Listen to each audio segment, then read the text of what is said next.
Hello, my name is Luna, and you're listening to Infinite Souls, a podcast for that real talk about consciousness, spirituality, and realizing our infinite potential.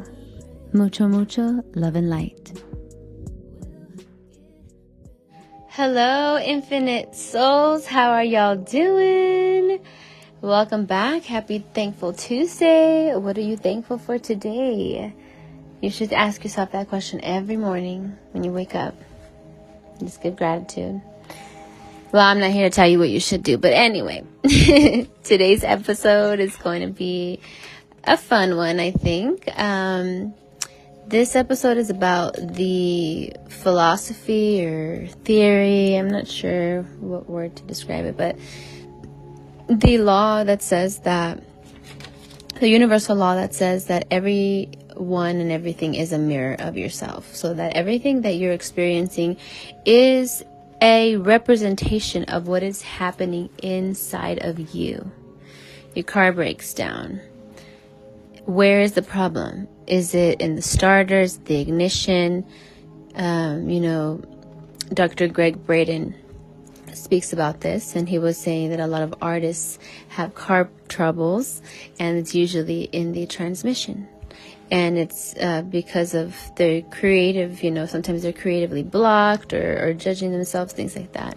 And also I feel like that's very much to do with the sacral chakra, which is the second, I would say the first and second chakras. So also taking care of your body, grounding, not just being all up in your head and all creative all the time. So anyway, this law says that everything that we experience in our reality is a representation of our internal self. So this is called ancient mirrors of human relationships. Okay. There's 3 main ones. Okay. And there's actually 7, I believe. Yeah, 7 of them. I have some notes. But the 3 are the main that are talked about the most.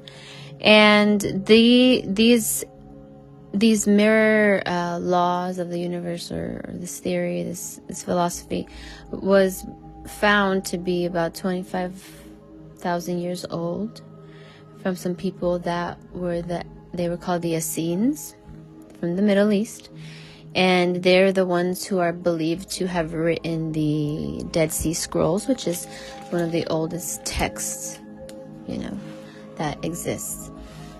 And so these were written, they were found in ancient Egypt, I believe, the Nag Hammadi scrolls in a library there.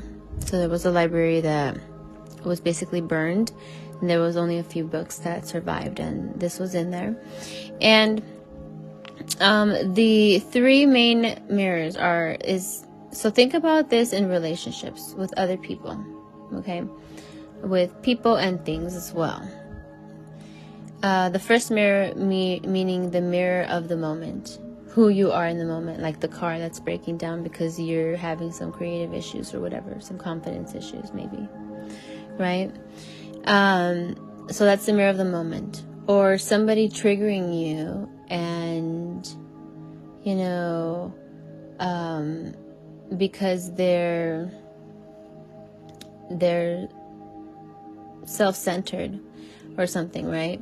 And the mirror there in the moment is that you are that way, and so that's why it triggers you, because you guys are like actually clashing, right?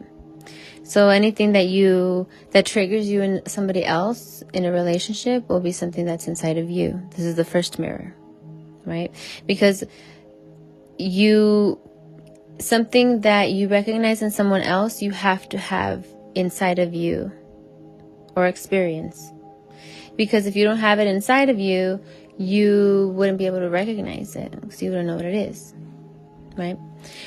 Okay, so the second mirror is the mirror of what you judge. So that basically is like, okay, so let's say somebody is self-centered, and that's something that you do not have. You don't have that quality. You're not that way. You're like, so what does it mean? So it's something that you judge. You judge people that are like that. That is one thing that I really connect with. I used to always be like, oh, I hate people who are self-centered and who are not humble, who are not kind. Like, I used to say the word hate, right? And now I don't use that word because I'm not trying to hate nobody, you know, like we're trying to all unify. But I had strong feelings against it. And so that's something that I judged harshly, and it triggered me within people. So that is the second mirror. Okay. And the third mirror of relationships is it's either something that you have lost or given away or has been taken from you.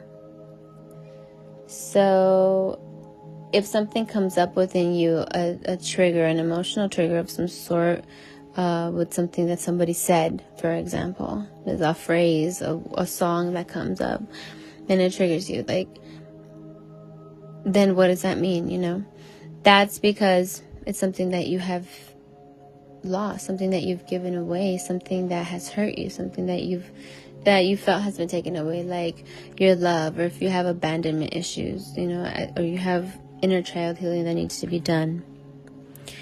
The example that Greg Braden gave was that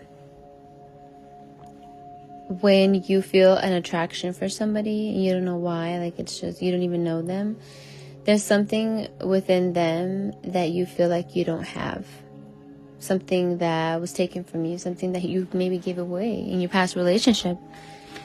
And so that is what that attraction is. It's like to fill the void that you think that you have within you.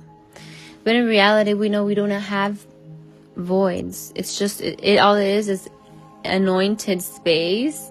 It is like pure creative space. From the void, from the darkness is where creation is.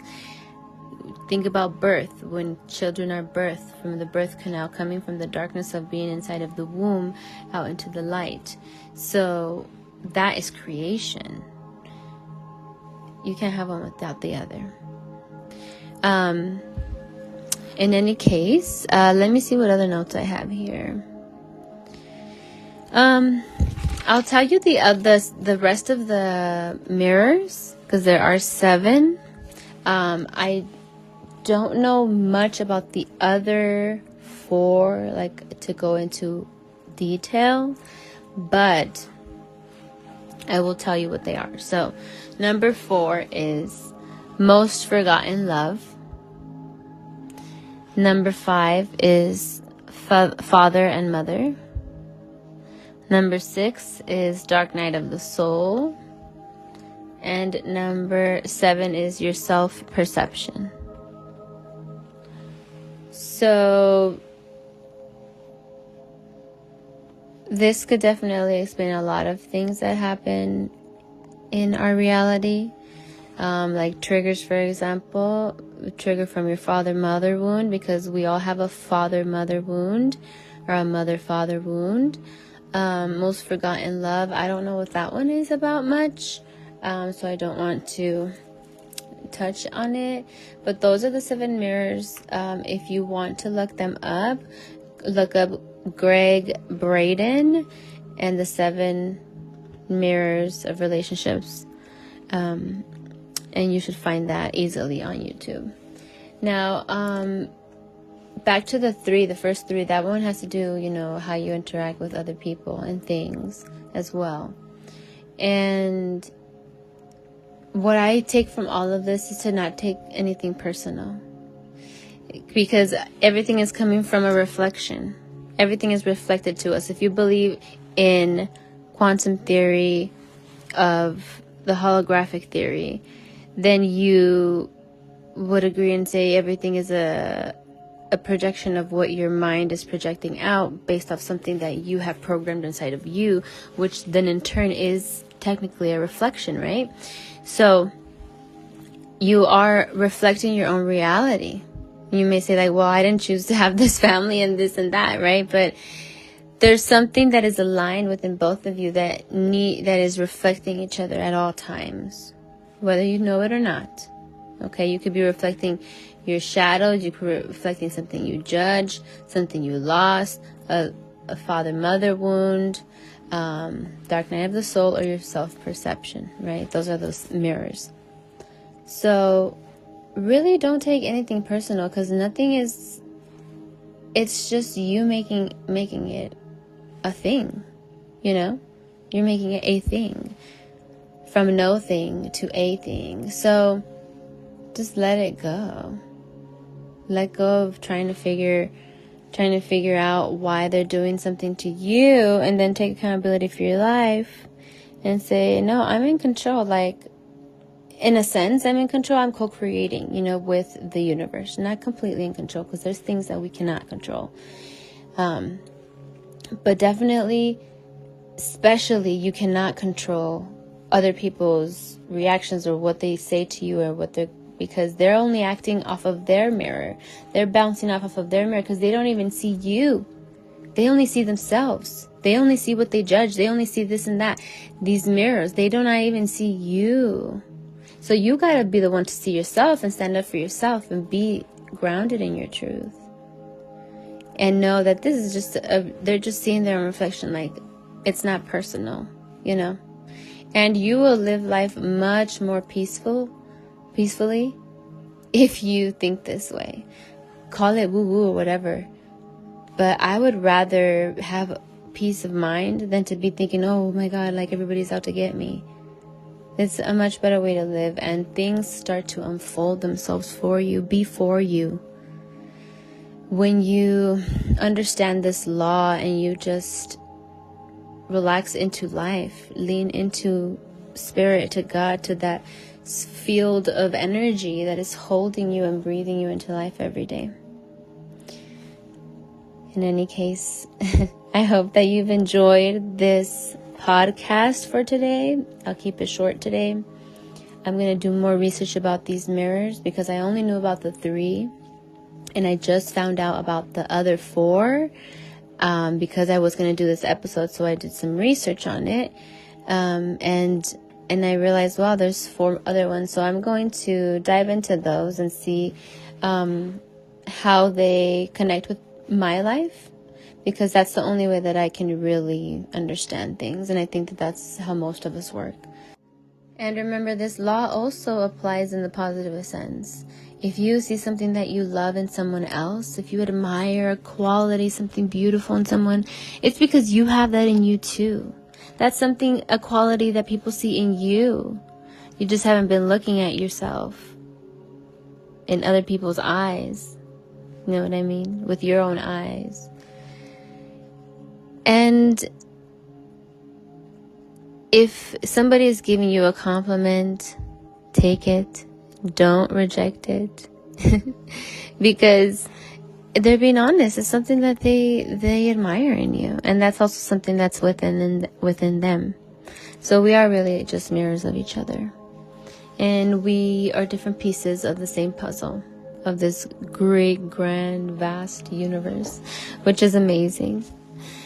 But in any case, I just want to tell you that I love you, and I hope you have a beautiful Tuesday.